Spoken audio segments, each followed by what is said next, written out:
You're watching Experience Comic Culture and Sales, streaming live daily to Facebook, YouTube, Twitch, and Twitter.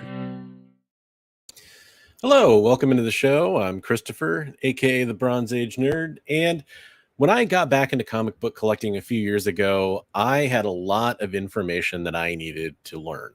Things had changed in the time that I'd been gone. Like many collectors, I took a break from comic book collecting. Things, like my pull lists were stacking up a little too quickly, and I had to walk away from it. Storing comic books became too hard. But when I did get back into it, I came back in from it with a different perspective. I didn't just want to read comic books week to week. I wanted to collect comic books that I missed when I was a kid or that had nostalgic purposes for me. And I think a lot of collectors are in that same boat. But when you start looking for things beyond just what's coming out in the coming weeks for the new comic book day, you start to realize that there's a lot of misconceptions out there. And when you have a lot of misconceptions, you have a lot of misinformation, you have a lot of things you need to learn. And so I came up with an idea for this week's episode of The Devil's Advocates that's going to be myth busting, comic book myth busters. So we're going to tackle a couple common comic book myths today in the episode, and we're going to talk about, what we actually think about those and kind of get some ideas from you guys about what you might think about some comic book misconceptions that are out there. So you're watching Devil's Advocates, and we'll be right back with you after the break.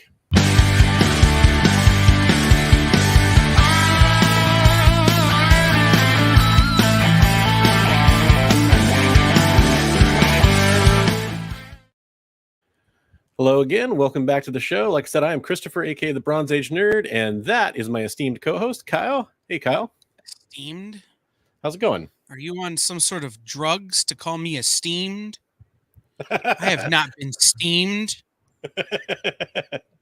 All right, fine. Then we'll just call you steamed without the esteemed in the front. How's that? Well, that's the problem, is that I'm a fat kid. Steam is not good for me.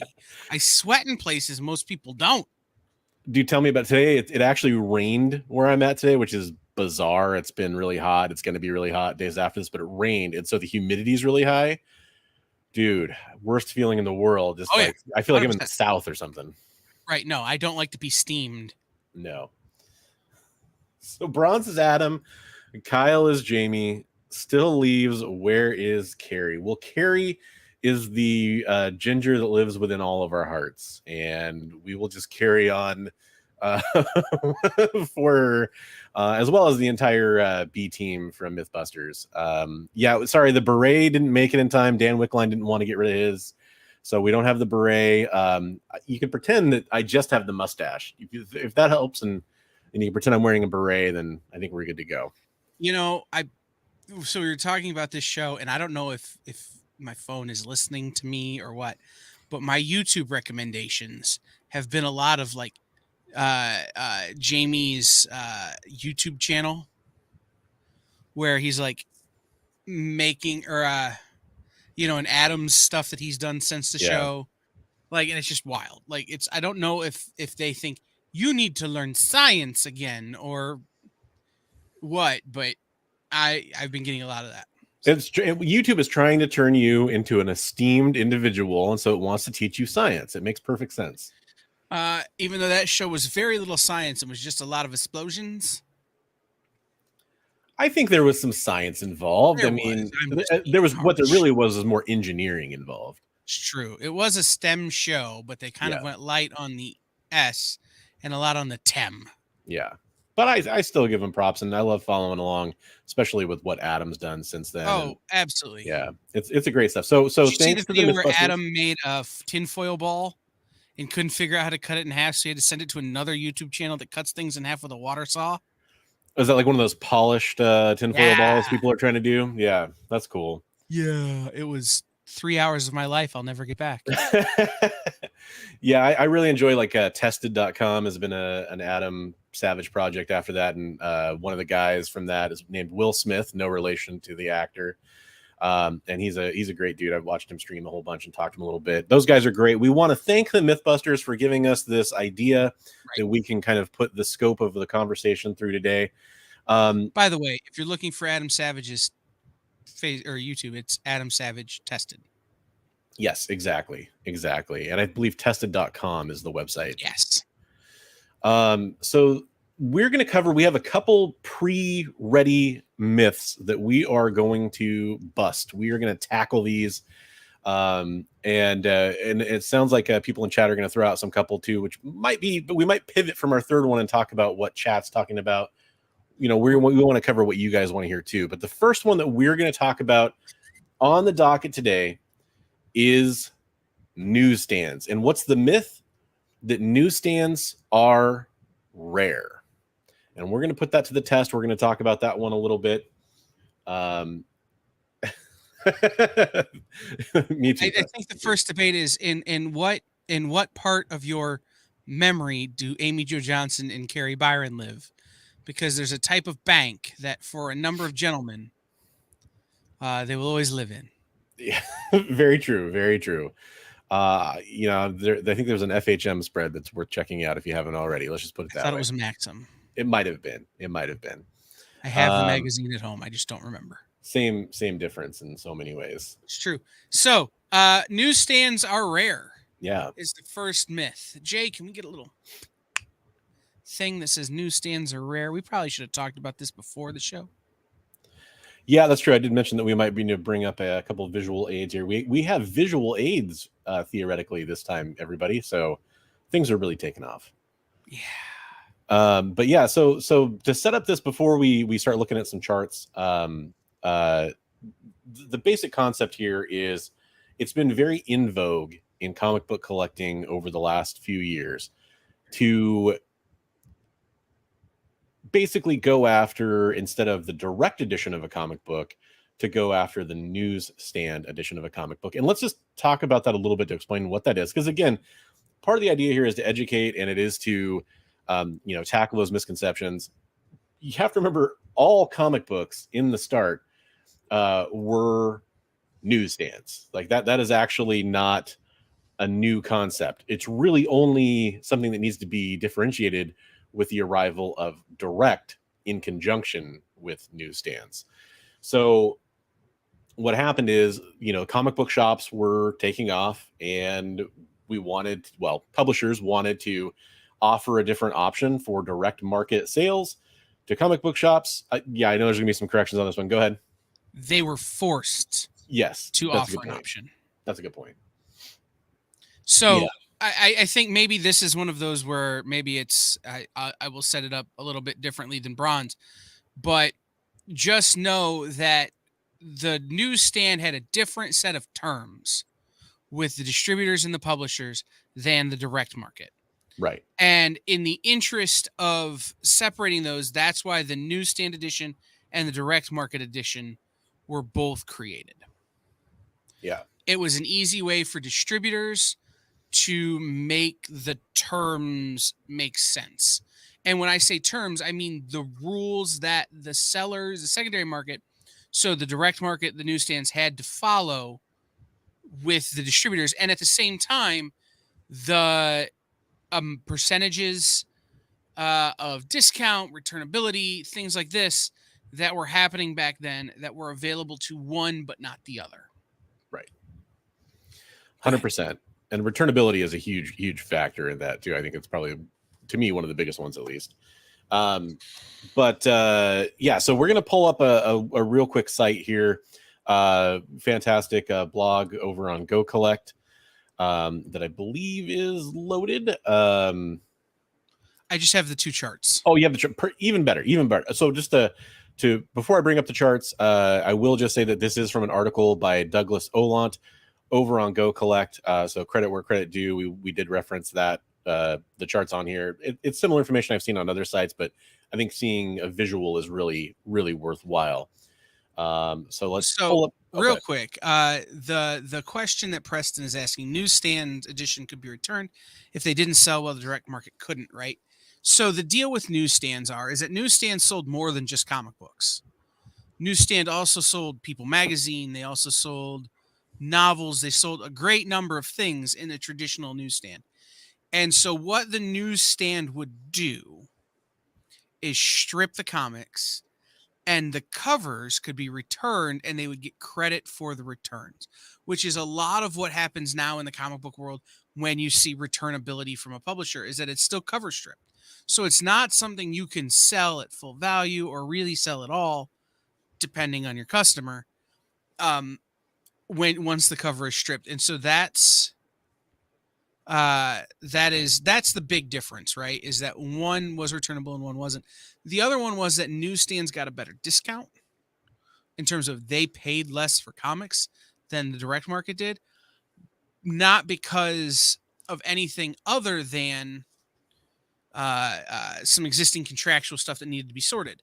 So when the two things were created, that was when they were trying to figure out A and B. Like, newsstands didn't need barcodes on comics, but direct market wanted them.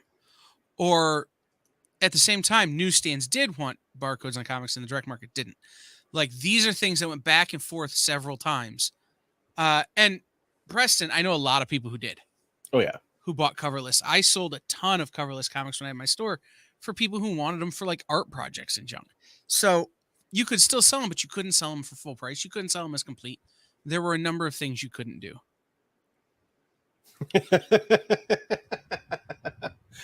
Oh man, the Newsies jokes are coming early in this episode. I love it. Newsies sits a little too close to home right now, Dan. Solidarity forever. That's true. That's true. I saw a TikTok this week that says some of you didn't watch Newsies religiously as a child, and it shows. I love it. I love it. And Figure, I think that's something that we're going to touch on a little bit too, is that Figure says he misses traditional newsstands, which were overfilled with magazines. Those are becoming fewer and further between. I actually saw some conversation about this in the community yesterday or the day before that I thought was very poignant about getting people accessibility, getting especially children accessibility to things like comic books in the supermarket and some of the stuff that, maybe some of us grew up. That's how we picked up some of our comic books. But I'm just real quick. Yeah. I'm not being facetious when I say this. I had a meeting this morning about opening a newsstand. Wow. Yeah. And it would be what a modern newsstand would look like, as much as it would be comic books and it would carry all the periodicals. There are places where I live where if you need to buy a greeting card, you have to drive 15 minutes. Yeah. Like, where maybe a newsstand is the wrong word, but a paper goods store where it's books and comics and magazines and greeting cards, and you need a roll of wrapping paper because you forgot it's your anniversary and you're at the office. Yeah, it's over there. That makes sense. Sort of like the front corner of a convenience store that just sells the paper parts. Figure drawing. If you did, can you find the email from my bank that has the how to reset your password function in it and send it back to me? Thanks. So I think we're ready to talk about the crux of the issue with newsstands and their rarity. And I guess I'll set up one more thing here. So I mentioned that collectors, there's been this, it's been in vogue to go and collect these newsstand editions. And the premise there, of course, if you're familiar with the topic, you already know this, is that, newsstands are more rare than direct edition. And there's some nuance to that I will definitely talk about later that has to deal with condition of comic books from the newsstand and the direct market. But yeah, so it's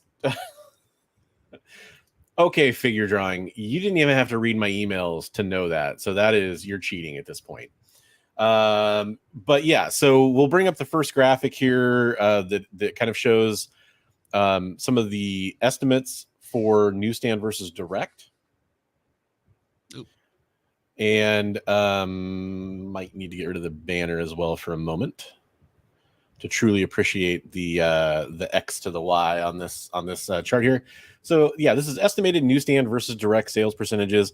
In the original article for the 1979 numbers, Jim Shooter is referenced as a source for where this came from. Obviously, Marvel's editor-in-chief at the time, and he asserted that 94% of all comic books in 1979 were newsstand releases. So only 6% were direct. And that is extremely important, a part of the conversation that I think often gets ignored, because you notice that the argument is, oh, well, newsstands are what is rare.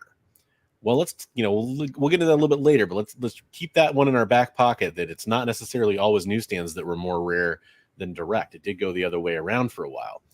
But as you'll see, with an inflection point around 1986 or 87, you get much closer to 50%, where it crosses over, and then eventually you have the direct market taking over and positions swap. And this is true of comic books from the early 90s all the way through the kind of the final last gasps of newsstands, and you'll see occasionally in the later market in the late 90s and then early 2000s. So there is definitely some basis for truth behind this idea that newsstands would have been more rare than direct. It's just a numbers game. At a certain point, you're having less than 5% often be what you can find for a newsstand versus direct. But this is why choosing your nuance to the blanket statement that newsstands are rare is important. As I mentioned in the very beginning of that graph, it's going to be those direct editions. So we're talking like 1979, 1980, 1981, 82, where direct market, if you're really going off this numbers game and you want rarity, which is something that's almost always important in collectibles, scarcity and demand, you have to look at direct. And some people don't even know what that means. So if you're not familiar, here's a really good way to tell. If you're looking at early Marvel direct comics, you'll actually see a barcode in the bottom corner, and you'll see a black slash diagonally through the barcode. And those were direct editions for Marvel in the early days.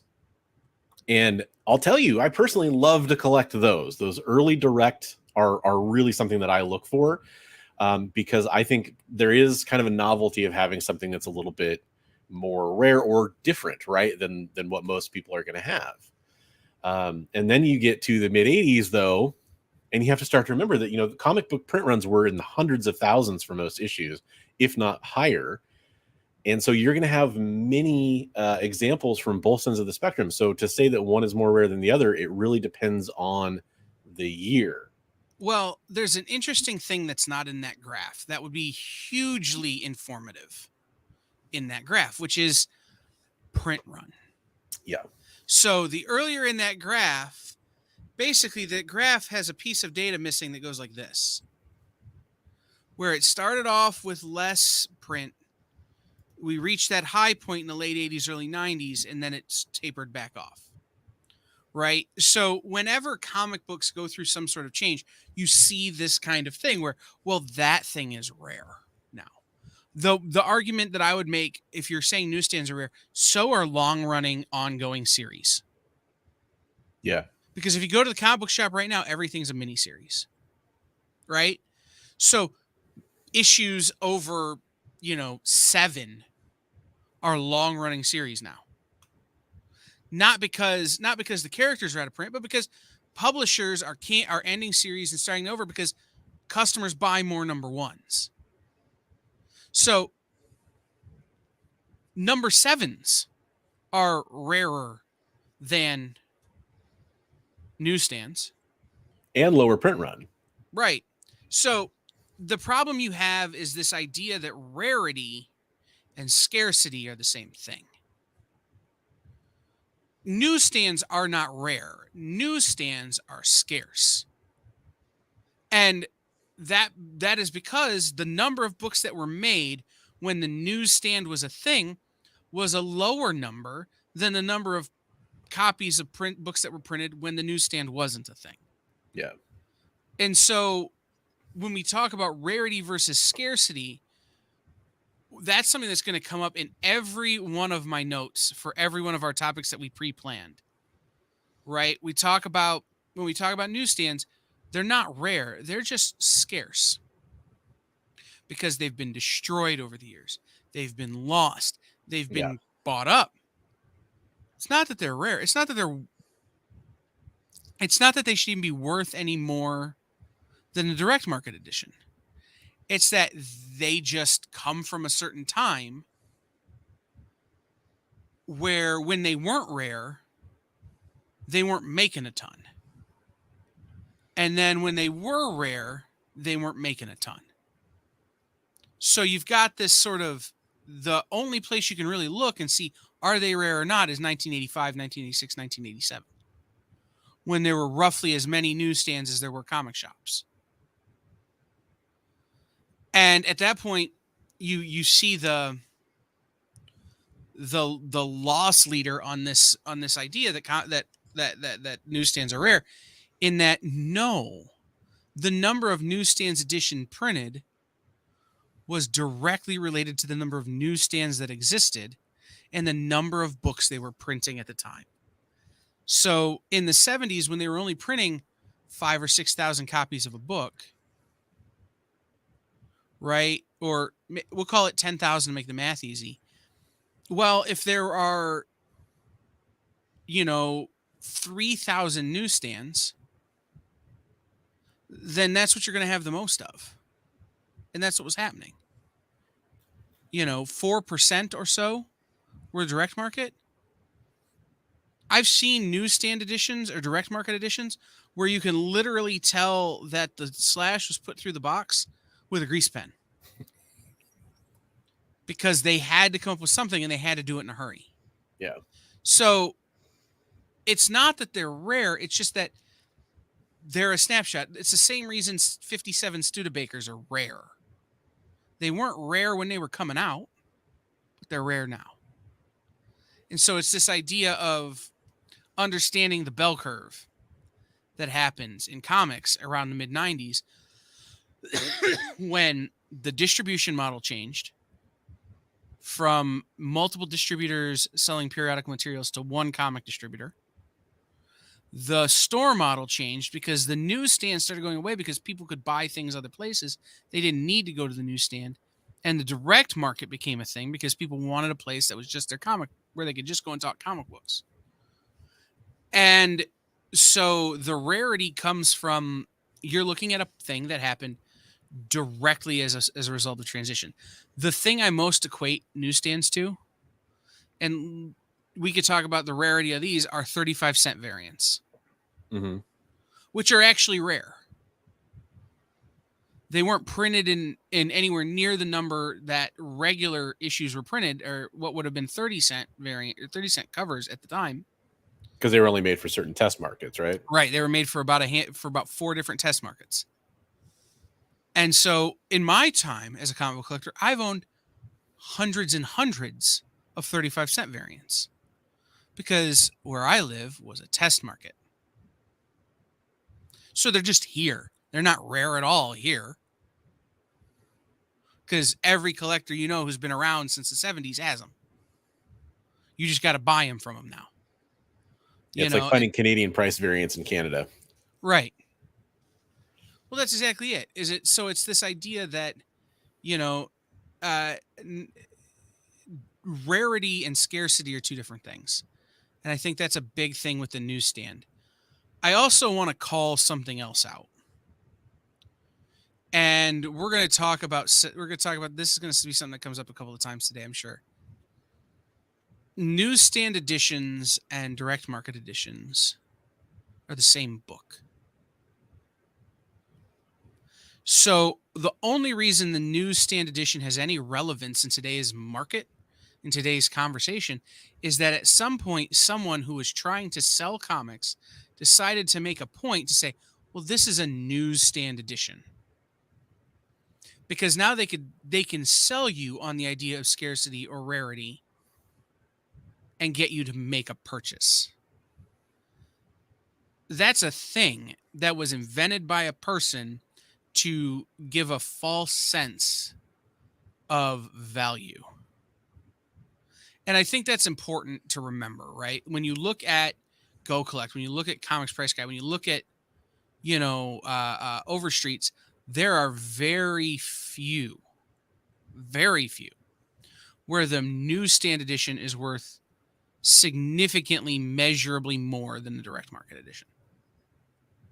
Unless it's being driven by some sort of speculation or some sort of exterior force that's moving that price. It's not done because the book is worth more, because the newsstand of this is more of a key than the direct market edition of this. It just doesn't work that way. I'm going to push back on that a little bit, because when you're talking about mass market consumer collectibles, which is what comic books are, you could be talking about action figures. You could be talking, it doesn't have to be comic books. If there is a packaging variant that is much lower run than the mass market consumer good that most people got, in almost all collectibles markets, that is going to become more desirable or valuable over time.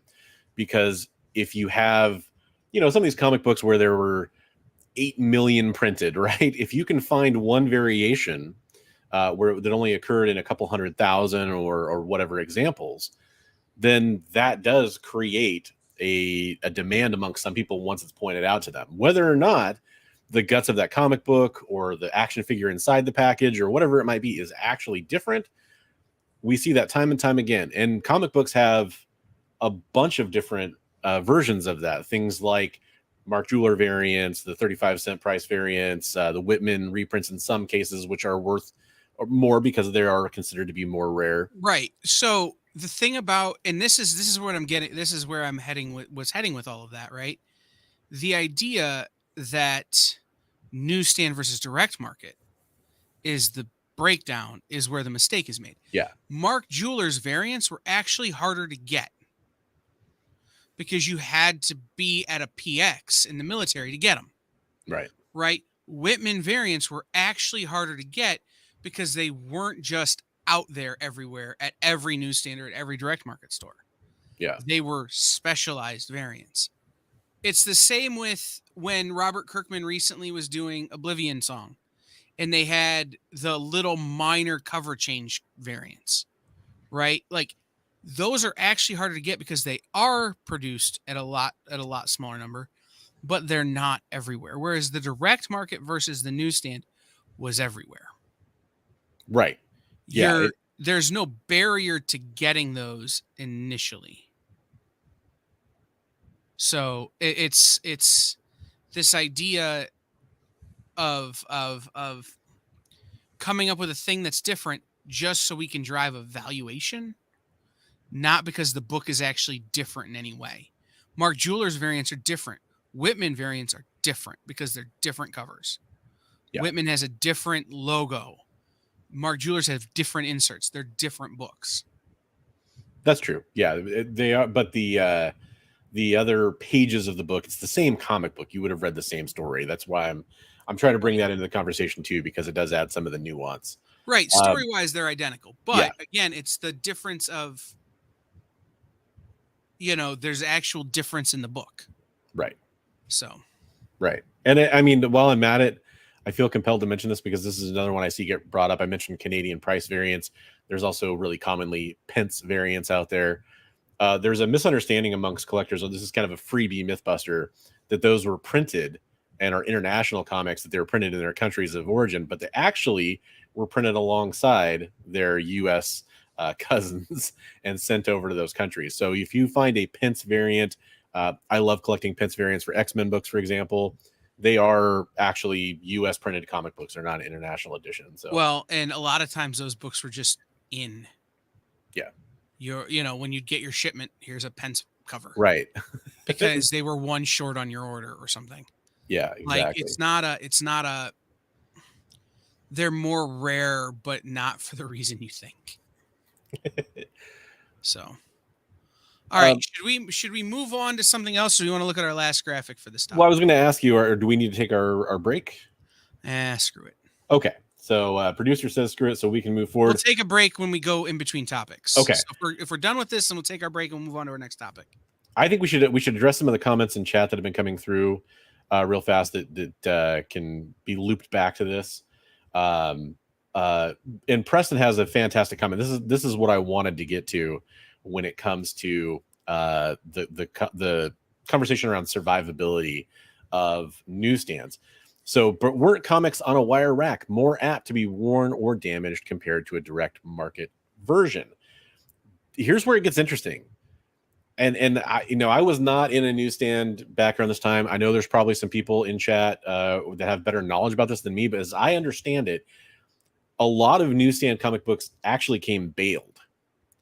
And so many of those issues would have been, before they even got to a wire rack, would have been damaged from the bailing process on the, the outside. We're talking like, I don't know if it was, again, I wasn't there. I don't know if it was twine or what they would have used, but it would have obviously created spine creases along all the outer comics in that bundle.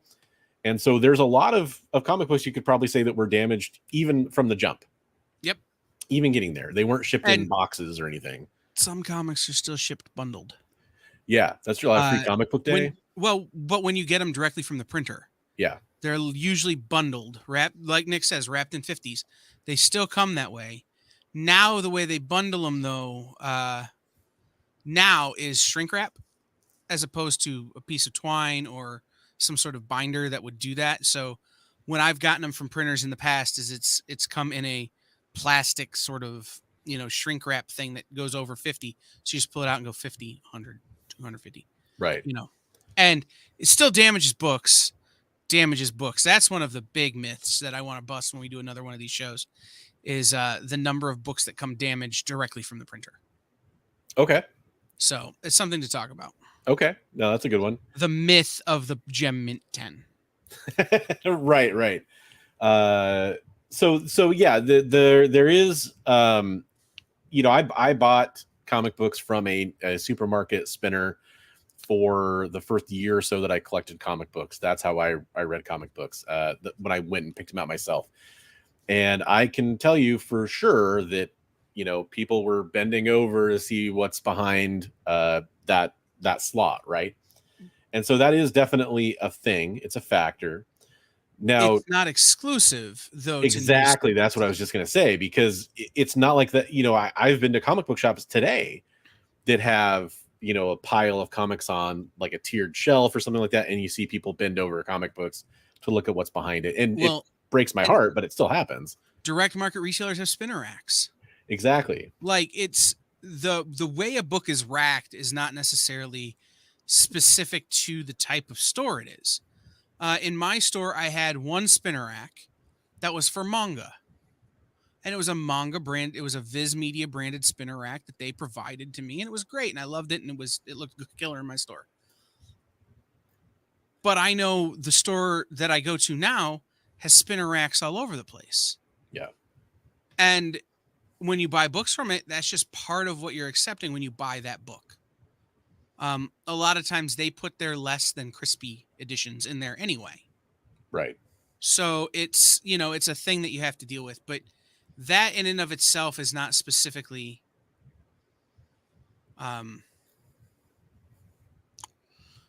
tied to it. Which conversation is that, Preston?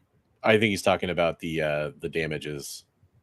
Mythbuster, the Mythbuster. Oh yeah, the damages no, the yeah. printer. There's no such thing as a Gem Mint 10. Yeah, but the kernel of truth at the heart of the survivability question is that the law of averages is going to tell us that many of the newsstand comic book would have been in a worse condition than the direct competitors especially when they were 50-50. There's also a level of timing in this that we need to remember too. When direct market and newsstand editions were both being produced, we're talking prior to 1985, 1986, 1987, right? When you were seeing sort of a similar number in both regards, right? You're talking about a paper quality that was different than today's paper quality. Yep.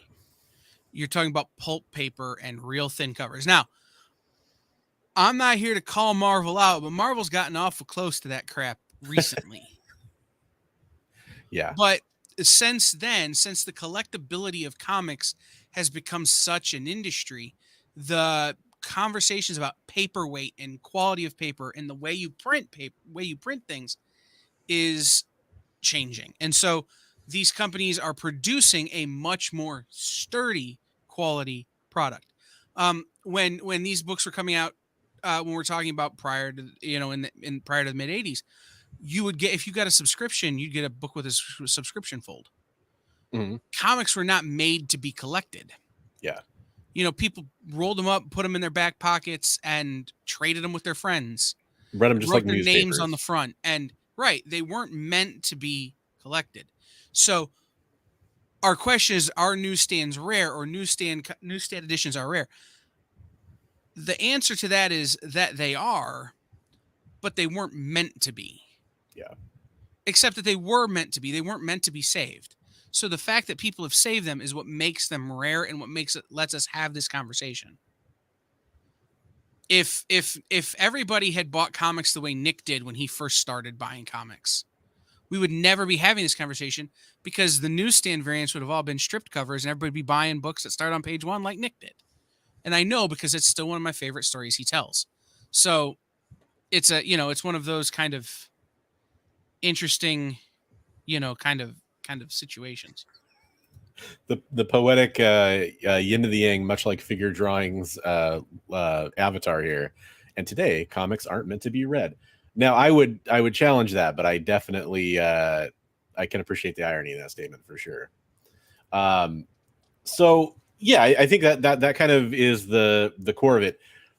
But I do have to put that little bit of extra icing on the cake here for the people that are talking about, well, wait a minute. Now I've listened to this whole conversation. Now I'm under the impression that newsstands aren't something that are necessarily that special. Okay, so here's where it does for value of comics, which is where this conversation originates, generally speaking. Yes, it is true that on certain comic books, finding a high quality condition example is going to be much harder for a newsstand than it would be for a direct. That is something that there is a kernel of truth to that. But if you're taking that knowledge to a comic convention, to eBay, to a local comic book shop, and you want to be careful about selecting, a high quality example for your collection, if that's something that matters to you, be advised that when that comic book came out, others that are in existence in the comic collecting market are going to affect how really truly rare that is, and how valuable it can be based on that. Because there are comic books, for whatever reason, that I see extremely high quality examples in the newsstand, just like the direct.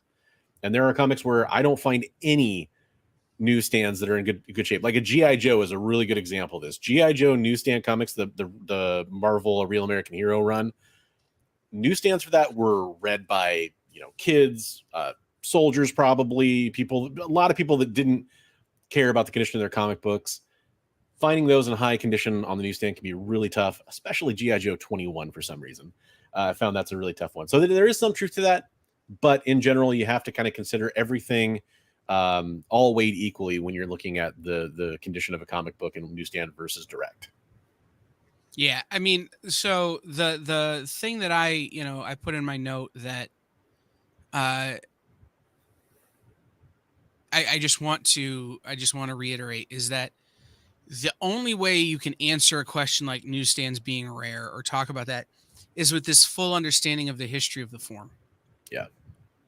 There is a time and place where newsstands aren't rare, and it's in a shop that sells vintage comics. It's rare now because there's no newsstands. Right. So it's understanding that idea that the rarity is really only a few years in which they existed, where they were both still in mass production. And dividing that knowledge when you look at what something is and what it isn't is really important. I see shows here on The Experience and other places where people are pounding this. Oh, it's a newsstand edition of this book from 1997. Okay. Not worth anything. Like, it's not worth more than the regular book would have been from 1997 just because it's a newsstand. Well, so again, hold on though, because understanding that by that point they were making less of them, right, is the informative factor. So are you looking to collect it because it's they made less of them than they made of the direct market edition, or are you looking to collect it because you think it's going to be worth more someday? But when you say they aren't worth more, that's where you got to be careful of that, because the market does, to a large extent, value those comic books more. You will find those comic books selling for more. And especially when you're talking about those later examples. And so the people who are doing that are the people that I would point out as a problem. And that's fine to have an issue with it, but also people are buying them. Right. So we all know once something is sold and bought at a certain level, that has created a new price bracket for that type of item. Right. This goes back to last week's capitalism bad argument. I mean, and that's a fair argument. I'm not going to. Right. The books themselves, like I said, I don't believe the books are worth any extra. Right. I believe the idea that they're rare is what sells them for worth more. And arming yourself with knowledge is the best way to prevent against that.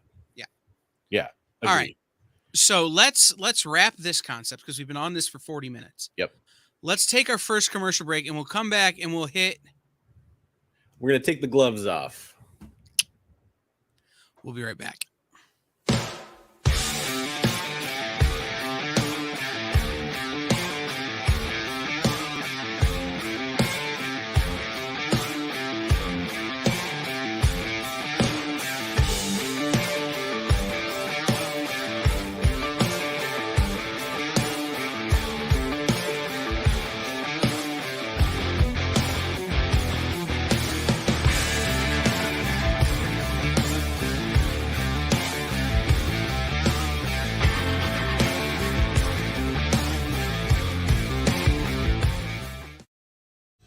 You just finished the last episode of your favorite news show, and you just have to talk about it. But all your friends are ghosting you because of that incident last week at the buffet. Oh, you know the one. What you did to that chowder. Ugh. Keeps me up at night. So what do? Join writer Dan Wickline as he breaks down all your favorite pop culture media.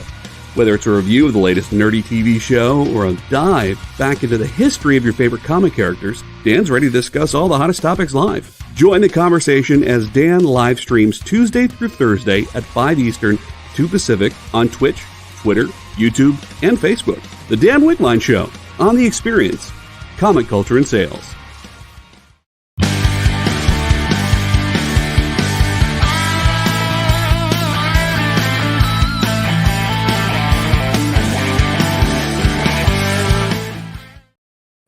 Hey, welcome back in. Real fast before we do get rolling, I do want to just take 1 second to really say I appreciate everybody who's been in the chat tonight and active in here. We didn't really get a chance to say hi to everybody, but K-Pop, Preston, Kenneth, we got Nick Brucci in the house, figure drawing, 78 points of articulation. I really appreciate all the participation from you guys, and we appreciate you being here. Okay, so we are going to move on to our second myth of the night. And this one is one that frustrates me quite a bit. So I'm happy to tackle it. And I told you the gloves were going to come off. And the reason the gloves are going to come off is because I have a confession to make. I don't use gloves when I handle my comic books. I don't. I also don't. However, I do have several notable exceptions. Yes, I also don't own an Action 1. So I will let you know that if I owned one, I probably would be handling that with gloves. But in general, I do not handle high-value comics in my collection with gloves. And there are some reasons why. And I'm really curious to hear a lot of Kyle's opinions here on this one as well, because I feel like it's pretty safe to say you've personally handled a lot more fragile, rare, high-value comics than I have. So my rule is when I can't go to the bank and pull out enough cash to replace the book, it gets the gloves.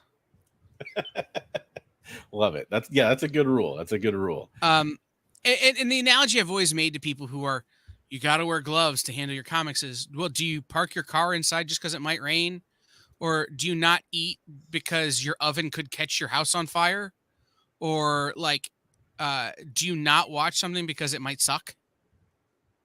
Like, where having touching comics only with gloves is taking a precaution out of fear, not out of necessity. If you don't want Cheeto dust on your comics, wash your hands.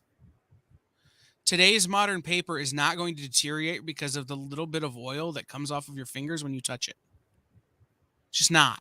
Yeah. And that's the fear that you have with the old books, right? Is that the paper was already so awful that the little things that happened, like touching them, was really bad for your comics. So that's where the gloves come from. And at the same time, when you're talking about a book that's worth huge numbers of dollars, it's important to do everything in your power to preserve that book. You know what's more dangerous than touching your comics with your bare hands? Not changing your bags and boards often enough. Yeah. Not keeping your comics climate controlled. Just sticking them in your garage or your basement. Like, these Definitely. things are way worse for your comics than your fingies. And I'll tell you this much, and this is like, I wrote a real quick paragraph in terms of the notes that Bronze and I were exchanging. The fact of the matter is that when your comic shop, especially on a new book, when your comic shop pulls the books out of the box to put them on the shelf, to put them in your pull list, they're not wearing gloves. So neither was the printer when they were loading up the boxes, right. or the distributor. None of them were. Yeah. Figure drawing, we've discussed this in the past. But the answer is it depends on what your bags and boards are made out of. Mylar can last a little bit longer than polypropylene, but I do on my major heavy hitter books every 5 years. On regular books, you can go about 15. What follow-up question to that, Kyle? On your heavy hitter books, are you using archival quality supplies as well, and you're still changing them? Okay. Yeah, Okay. no, it's I'll be honest, I don't even touch the top stuff. Like, we send it out to have it done. Like, the bags and boards changed. Everything. There's a guy we have do it. Who's an archivist. Like, right. It's his job. So Frozen Burrito touched on the joke that I've been waiting to make the entire time. And so, yeah, the turn your page, wash your hands reference has to be made here because it's obligatory when you talk about comic books and gloves. And that's where I've fallen on this for my entire collecting history. I'll tell you, I worked in an industry where I was required to wear cotton gloves to handle acetate film. I was a projectionist. So did some projectionists not wear gloves? Yes. Could you tell when they hadn't? Yes, you could. So I handled film when I was building multiple reels into a single print to put on a platter so it could be played in a movie theater. I handled that film with gloves the vast majority of the time. And I learned from doing that, because cotton gloves are what a lot of people recommend if they're saying, hey, you should handle your comics this way. I learned that it is extremely hard to safely handle some things while you're wearing cotton gloves. Yep. And this, to me, incorporates more danger in a lot of ways. Like Kyle was saying, not changing your bags and boards, the moisture and climate control of where you're storing your comic books, the quality of the boxes you're storing them, and all those things matter. But also, when you're handling the comic book, if you can't feel the edge of the cover, the edge of the pages, it is extremely easy to bend or snag any piece of paper you're handling while you're wearing that type of gloves. I find that personally, if I did decide I wanted to use gloves, I'd probably go towards like latex or nitrile type glove, because there's a little more tactile sensation there. The problem with those is the pull. Yes. Because they do stick, you run a lot of other risks, which is why unencumbered fingies that you've washed your hands with, that you've hit with some hand sanitizer to dry them out, like, there are much more effective ways to protect your books than just wearing gloves. There's a couple nuances to this that I think are worth mentioning, though, that are things that I think sometimes people don't consider, because not everybody has the same situation. There are people that have more oily skin than others. And if you are somebody who is very aware of that, you may need to wash your hands more often. Might be what I recommend.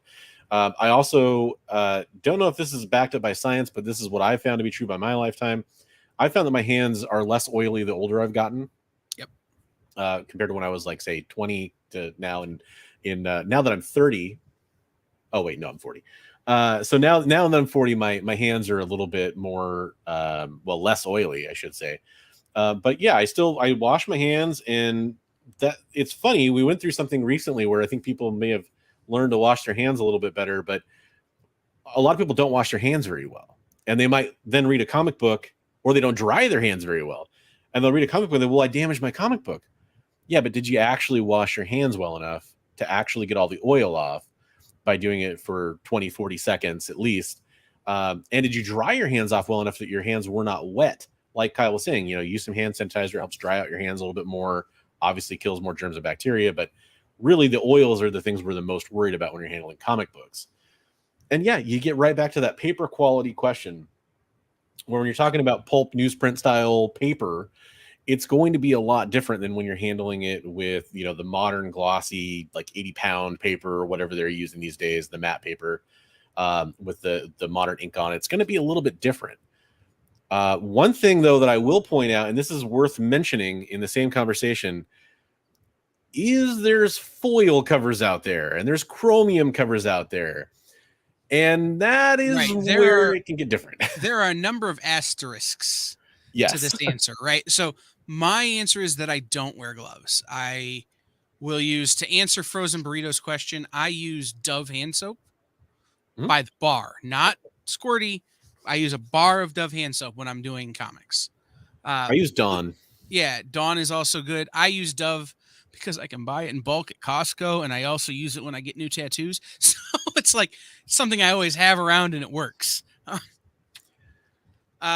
But yeah, foil covers, black, all black backs and fronts of comics. Yeah, especially with all glossy white backs and fronts of comics. Mm-hmm. Anything that's still printed on newsprint. Like, there are a number of things that are caveats to this answer. I had an employee who suffered from hyperhidrosis. They were, their hands sweat constantly. Well, that guy had to wear gloves when he was putting the new books out, because it was just so, so much more of a problem than it would be for someone without a condition. Right. Metal covers, absolutely. And I will go ahead and say this. Anything that, again, that my rule is, if I can't pull the money out of the bank and replace it, I wear the gloves. So incredibly rare comics, even if they're new. If there's I have a book called Floppy Cop in the next room that is one of my favorites. I have some covers that they printed 6 copies of.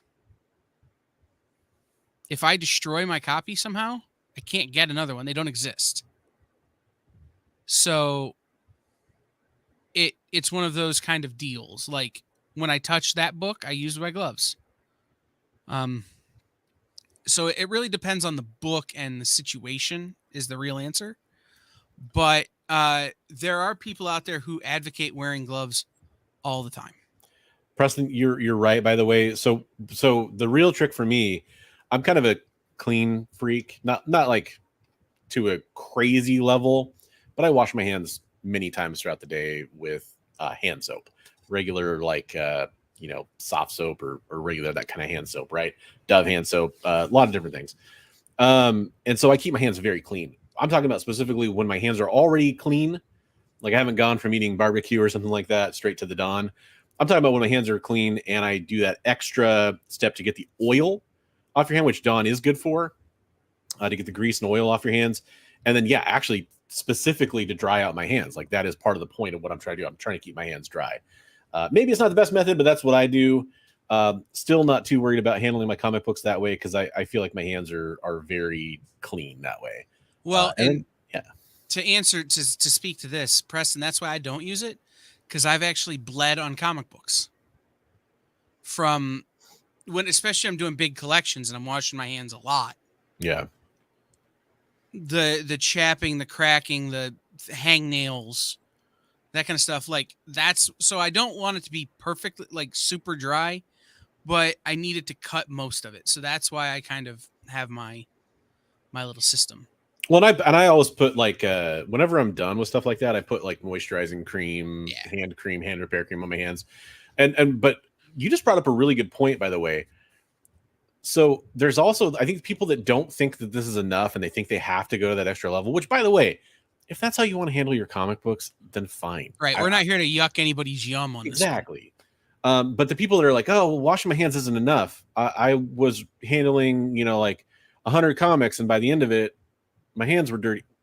Yeah, especially if you're taking comic books out of gross yellowed bags and boards, the comics themselves have dirt and debris on them. Your hands are picking all that stuff up. So you have to do it. You have to be aware of what's on your hands. You can feel that, you can see it, you can smell it. There's several different ways you can tell if you need to wash your hands more often. This might be my favorite comment of the night. They're hermetically sealed. I love this. But you do have to use the cold cycle. You can't use hot water. Right. Of course. Everybody knows that. Use some high efficiency detergent as well. But yeah, I think that now I did have a quote pulled up from Steve Borak. If you're not familiar with who Steve Borak is, he's a very important figure in the comic collecting world, especially when it comes to the history of comic book grading, and obviously somebody who's handled a lot of comic books to kind of point out the other side of this. I don't know if I really doubt that he wore gloves the entire time, but I pulled a quote from him from 2002 on the CGC boards, because if you're not familiar, Steve Borak's probably more well-known these days for being part of CBCS, but he also was integral to the founding of CGC. He said, "The gloves I use are from Lab Safety Supply and are rubber latex, non-sterile examination gloves, and the interior has a light powder, cornstarch." So that's from Steve Borak, who handles a ton of comic books. I've also seen somebody who handles a lot of comic books, Matt Nelson. I've seen him handle extremely valuable keys with no gloves. So this is something that I think it's safe to say to I don't want to call it a high level, but you'll see people who handle a lot of valuable comic books have different opinions on this subject, which is why it's important to form your own opinion on what you want to do. But for the vast majority of us handling the vast majority of the comic books that we're going to encounter, especially if you're more of one of those people who's more of into it for the pleasure of reading, you don't necessarily have to feel like you have to wear gloves just to read your comic books. Just wash your hands. No, and there's something else there's another part of this that when we talk about scarcity and rarity, that it comes into this is comic books now are made to be handled. Yeah. Same as comic books used to be. But the product they use now can sustain a lot more than the paper and stuff they used back in the old days. So we talk about scarcity. Part of that is destruction. The old books wouldn't be worth what they're worth if every copy ever printed was still out there. The rarity, which has come up before, is important here. So if you're reading every comic you ever read with lab safety rubber gloves on, and then putting it in a bag and board and changing your bag and boards regularly and doing all of this stuff, then the comics will always be the way they are. And all of a sudden, this book that's important won't be rare because everybody's got a copy that they've done all of this work to survive. So, do we want to tackle our third topic? Do we have time? I don't think I have time tonight. Here's the beauty of this series, folks. We have other topics that are going to be brought up for this series, much like our AMA series we've had. And I do want to take a second to highlight a couple that I think came from the conversation tonight. So going back towards the beginning of the show, Preston said, yeah, like reprints can be desirable. That's a great topic for next week or whatever. Exactly. And then what Leonard said later in the show, I got booted from a Facebook group chat about comics after I questioned why there are guys trying to sell second printing books for top dollar. Third printing Death of Superman isn't equal to first edition, as the example given there. So those are kind of linked topics in some ways. And I would love to talk about those in a future installment. I would love to keep going tonight. Unfortunately, we had something come up before the show, and my wife and I both desperately need to eat some dinner. If you want me to be coherent and keep going for future shows. Well, why don't we pick up those two and our third topic next week, same time. But in the meantime, someone said Kyle doesn't cook on his stove, or Kyle doesn't cook food. I will just see your threat and raise you. This is what I cooked this weekend. Which my comment was something along the lines of, it is food that looks so good that it looks almost like it's fake. It's true. That's how good it looks. Meat cooked with fire, man. Meat cooked with fire. Oh, man. It's the best. It's the best. We had to get our food references in. It is actually devil's advocate law. We're required to talk about food every week. It's true. Doesn't look real ever. Well, with that mouth salivating encouragement to go whip up some much less appetizing dinner, I think we are going to get out of here, folks. But I do really appreciate everybody's support coming into the show, bring up these suggestions for future shows. Keep in mind that you should subscribe over here on the EXP. Like if you're coming over from my channel or something like that, check out all the awesome content over here on the EXP. There's so many great shows to watch every day. So come check it out, and we will catch you in the next one. Have a great night, everybody. Join the party. Head over to our link tree to find all the links for everywhere the experience is all the time.